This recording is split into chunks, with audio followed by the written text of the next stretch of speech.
The NBA playoffs have arrived, and the best odds on basketball are on Novig. Stop paying sportsbook fees and start making your predictions on America's #1 sports trading app. Check out Novig and use code Woj to get $50 worth of Novig coins when you spend your first $5. Terms and conditions apply. Must be 21 or older. Please play responsibly.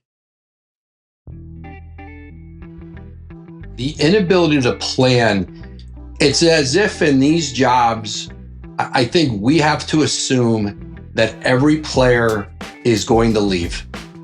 And you have to kind of go into it being prepared for that possibility. You absolutely do. And so every starting position really is up for grabs.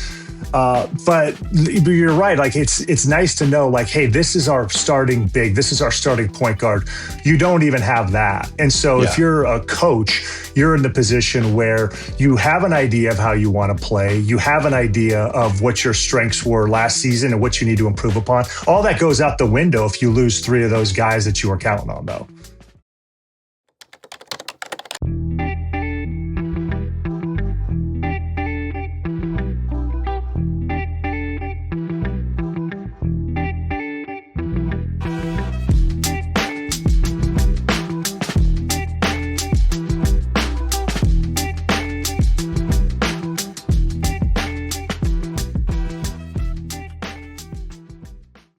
Welcome into Pat Garrity, the men's and women's basketball general manager at his alma mater, the University of Notre Dame. Pat, thanks for jumping in on the program.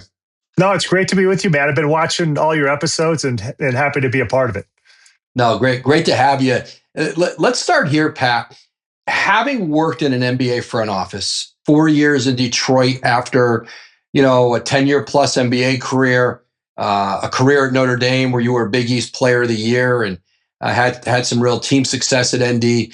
Coming back to ND after having been in the NBA, how well did that prepare you for this? And also, in probably some ways, it doesn't prepare you at all because there are such clear guidelines in the NBA when you're doing deals and you're team building. And in college right now, there's just a lot fewer guidelines. No, absolutely. And, so I think the things like the relationships with agents that have now crossed over into this space and with people that you dealt with in the NBA, like obviously that was a big benefit for me going into it, is just some of those conversations picked right back up and you had a level of trust and rapport with folks. And so from that standpoint, the job itself, when you get up to the whiteboard with your staff and you're talking about how you want the roster to look and put it together, those just going through it for the first time in the portal, because I joined last year after the team was already put together. So just going through that valley, that took me back to a mixture of NBA free agency and summer league roster construction. So that felt familiar. Obviously, the thing that's not familiar is just the total inability to plan. And if you are working with an NBA team, it's really rare that you're going into a situation where you have to be prepared for the entire roster to turn over. And so you go in as best you can, knowing what your needs are, a little bit of what your budget is. But as we all saw, that can change really quickly the last day of the season when you have those exit meetings. And you said it, Pat, the inability to plan. It's as if in these jobs, I think we have to assume that every player is going to leave. And you have to kind of go into it being prepared for that possibility. You absolutely do. And I think that the one constant is you go into an offseason knowing that you want to get better. And so every starting position really is up for grabs. But you're right. Like it's nice to know, like, hey, this is our starting big. This is our starting point guard. We want to play this way. And so we have these older players that are going to be able to be the anchor and the centerpieces for how we want to play. You don't even have that. And so if you're a coach, you're in the position where you have an idea of how you want to play. You have an idea of what your strengths were last season and what you need to improve upon. All that goes out the window if you lose 3 of those guys that you were counting on, though. Especially at Notre Dame, Pat, trying to build, listen, the NBA, if you evaluate a player really well and you make a great decision on drafting a player or an unsigned free agent or a guy who came off of a summer league team, and all of a sudden you get him in and you say, hey, this is a guy that could be something with us. In most cases, you have a pretty long runway with him, or an ability to re-sign him very easily. That's much different in college. You can make all those good decisions on evaluation. You can bring a player in, and you're really just on a 9-month contract with him. No, you are, and that's the biggest difference. Is the way that the NBA is set up is rookies, when you hit on them, are underpaid, right? And the max guys are underpaid for what they're bringing to your team. So you are able to, if you hit on a guy who's a young guy, whether it's through the draft, the second round pick that you're able to put on a multi-year deal, like that win in the evaluation is able to, like, you're able to accrue that value over time and reallocate it to other parts of your roster. Like, there's really you get 1 year to do that here, and probably not even that, because the reality is most freshmen aren't ready to help you really win. The really good ones are. But after you're talking about some of the guys that are one and done type players, a lot of them, are at best good rotation players that are going to grow into maybe a starting role in their second year. And that immediately, if you hit on one of those guys that goes under the radar that's able to help you that way, that immediately gets marked to market the next year. And so you're in this constant struggle of, like, how do we find the next one and the next one? And you're out there competing with a bunch of other great evaluators. And so really finding the diamond in the rough can become, harder and harder. And, particularly at a place like Notre Dame, where the admissions process is, it is a thing. It's an elite academic institution. If you're going to come to Notre Dame, like, the value of coming here and going to a school like this and having the kind of student athlete experience we want our student athletes to have, that has to appeal to you, right? And it's just really hard to kind of continue on and show a multi-year pathway of development, not only on the basketball floor, academically, when you could be running up against financial constraints in a hurry after 1 year.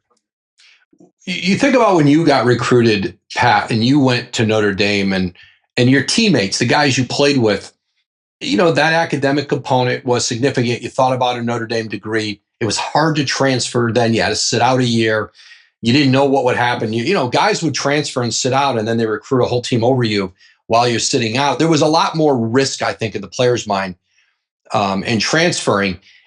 Is the academic part of it, of like what has long sold Notre Dame, is that a harder sell now because the financial piece of it says, you just put less value, and you could sell somebody on a Notre Dame degree and what that's going to mean when their career's over later in life, and they could come to you and say, but I can go make this right now.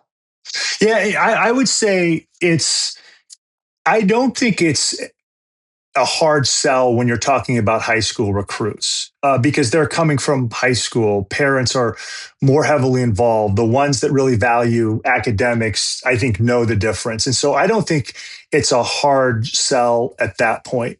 Where it becomes a hard sell is after the first or the second year, when they hit and they have significant offers elsewhere. Right. And even for even money, you're trying to reinforce that message of why they made that decision to come to a place like this in the first place. I am finding that it's when it's becoming harder and harder is after they've been here a year or two, reminding them why they made that decision in the first place. The NBA playoffs have arrived, and the best odds on basketball are on Novig. Stop paying sportsbook fees and start making your predictions on America's #1 sports trading app. Check out Novig and use code Woj to get $50 worth of Novig coins when you spend your first $5. Terms and conditions apply. Must be 21 or older. Please play responsibly. And Pat, re-recruiting your own players, and I think it's a constant process. It's not something you start to do at the end of the season, because you know that there's people, whether they're could be family, could be an agent, could be um, your competitors. As the year is going on, there are people in their ear. You've got to be able to deliver a message to them to counter that as you're going through. How much of a challenge is that when it comes to retention, about trying to keep your players? And I think this isn't a Notre Dame problem. This is everywhere. Trying to keep your guys focused in on kind of where their feet are, and that it isn't necessarily going to be better somewhere else just because it's different. Yeah, yeah. Well, number one, I think it starts with when they're coming in the door in the first place, before not even having been here, is that you are clear on what you are offering and what you are delivering at a place like Notre Dame. What the expectations are is part of it too, both as a student here and as a member of the team. And you don't go through that re-recruitment process and start it in March. Like it has to start right when they step on campus in the summer, by delivering on what you said you were going to do. And number one is give them the support that they need academically.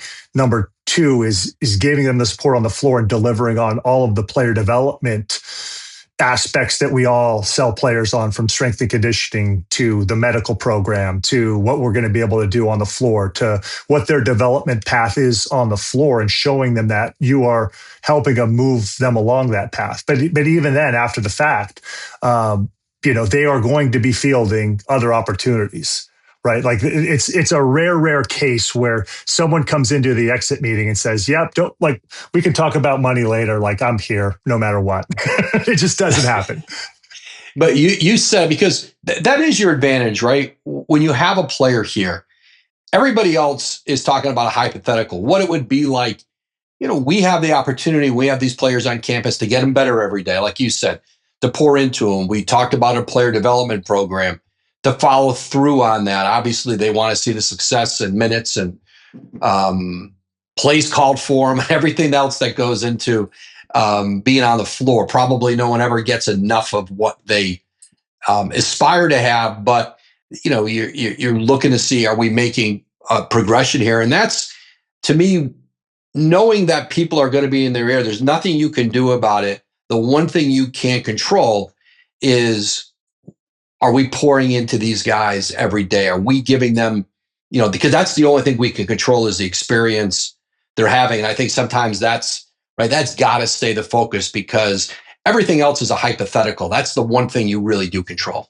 No, that's absolutely. And I think it's more important than ever in the cases of when you have good young players that maybe aren't really ready to play major roles yet, and still having those conversations, whether it's through the members on the staff watching film with them every day after practice, watching their practice film, being in the game, and even if they're not playing major minutes, watching the game film with them and make them feel, and showing them that there is a way for you to get on the floor. It might take a little bit of patience, but it's hard. It's really hard, because if you're a young player who came in highly touted, you were highly sought after, you don't get on the floor right away, you are going to be hearing from other schools that are going to paint the picture of 28 minutes a game for you, and you are going to be kind of planting the seeds of why you weren't maybe used in the way that they're going to use you. So it's a constant battle with that. But you, like you said, Woj, you can't worry about what the other message is. You just have to be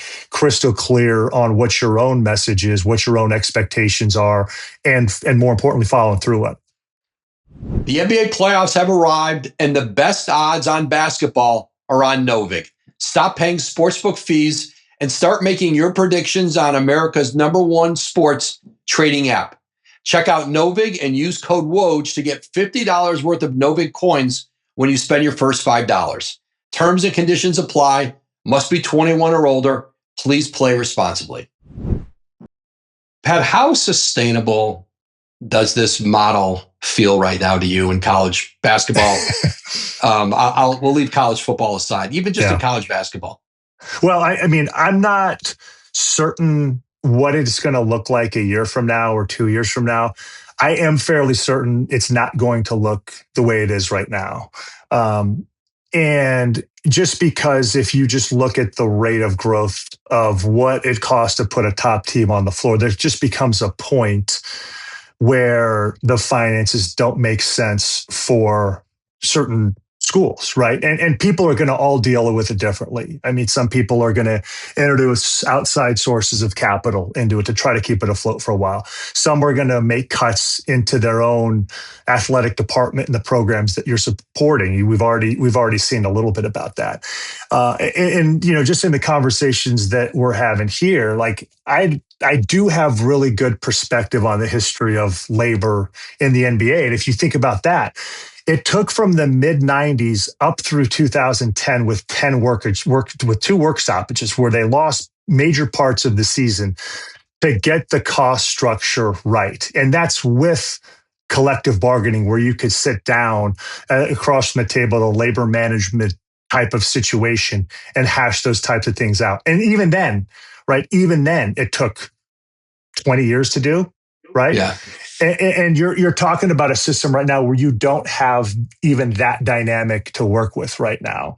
And I think the system that was set up right now, obviously well intentioned. I think it's easy to say, oh, administrators who were at the table putting this together didn't know what they were doing. No, I mean, it's a really hard problem to solve with how the settlement was structured and the type of system that was put in place.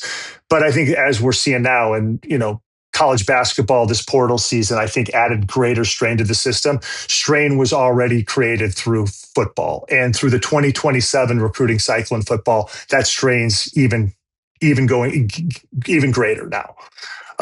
So it's gonna change. It can't stay the way it is. The numbers just don't support it. Yeah, the numbers don't. And when the House settlement came, there was this, well, okay, there's a salary cap. There are going to be limits, theoretically, that there was a $21 million limit of, essentially school being able to pay a player. Then everything else had to come from outside sources. It had to be, you had to go through, this NIL Go, where it had to be real NIL deals. And obviously, nobody's payroll went down since in the last year. It seems the cost of trying to compete for a national championship has gone up again. It certainly did in football. And I think the cost of even trying to get to the middle of your conference in let's say one of the top, whether it's a Power 5 like Notre Dame's in basketball in the ACC, or whether in the Atlantic 10, which is in any given year the 6th or 7th ranked league in the country, everybody's price of doing business went up. And like you said, it's hard to imagine that it can go up like this again, and you're not going to start to see schools falling by the wayside, and even schools who I think you look from the outside going in and say, well, they could just keep spending and spending. And I think the answer is they can't. No. And look, I'm a big believer in the fact that the price you're paying today is reflecting some sort of future that you're projecting, like in the aggregate we're talking about, right? And what that is clearly saying, what the market is clearly saying, is that it does not expect enforcement to happen, right? Like if there was a credible threat of enforcement on the horizon, through the NIL Go system for spending over the cap, and the hammer was going to come down imminently, you would not see what we are seeing in college basketball right now. It's just like, it doesn't work. If you're talking about a football payroll in the 30s of millions of dollars and a basketball payroll just alone in kind of the 10 or $15 million range right there, you're talking about $30 million of legitimate NIL over the cap, right? Like it strains your ability to it's like reality. Like that just is not what the market is. And if there were a large scale concern that enforcement was going to happen soon, you wouldn't see what's going to happen. So that just tells me that everyone is operating on the fact that everyone else is doing it to stay competitive. We have to find a way to do it. And the system is going to break before we are facing really sheer penalties. This is me speaking. This isn't the view of the University of Notre Dame. I just think if you're a realist, I don't know what other conclusion you can draw. Working on the women's side too, Pat, in your role at Notre Dame, well, obviously the sheer numbers are different, but certainly Notre Dame is a program that invests at a national level. You guys are one of the best women's programs in the country. What are the one or two maybe biggest differences of operating a men's program and a women's program in terms of whether it's player acquisition, player retention, the things that are important maybe to players, or how you have to approach it differently, or are they starting to look more alike? Starting to look more like. I think the big difference, obviously, is the number of teams that are committed to a level of winning a national championship or going to a Final Four. There are just fewer teams at the top. And I would say, and I'm no expert in women's college basketball, having just really sunk my teeth into it in the last year, the talent is also way, way more concentrated. Whereas I think you saw more of a dispersion on the men's side, just because there are more teams trying to compete. I do think that at least here at Notre Dame, I think and this is a little bit has to do, I think, with the history of the program, the success that Muffet had, kind of continuing on with what Niel has been able to do here. The showing a path and having the mindset of, hey, this is going to be a multi-year commitment I'm making to Notre Dame, I think is maybe a little bit stronger. I don't want to draw a broader conclusion across the entire spectrum of women's college basketball. I think that might be like the patience of younger players might be a little bit greater. But what you're seeing is definitely true in the men's side, is that to compete for the top talent out of high school, I mean, there is fierce competition financially for those players. What would you have been worth in the portal, Pat? Have you gone back and done? Have you gone back and done run those numbers? I don't know. 23 points a game your senior year. 23 points and 6'9" and shoots threes. I don't know. It'll look pretty good, huh? well, you made it. Yeah, you made up for it in a great NBA career. Pat, listen, thanks for taking time out. Really appreciate you jumping on, and hopefully, I know you'll maybe get out on the golf course a little bit this spring with before everything starts revving back up again with summer session. Absolutely, man. It was great talking to you as always. You too, Pat. A big thank you to Notre Dame General Manager Pat Garrity. We'll catch you next time on the program.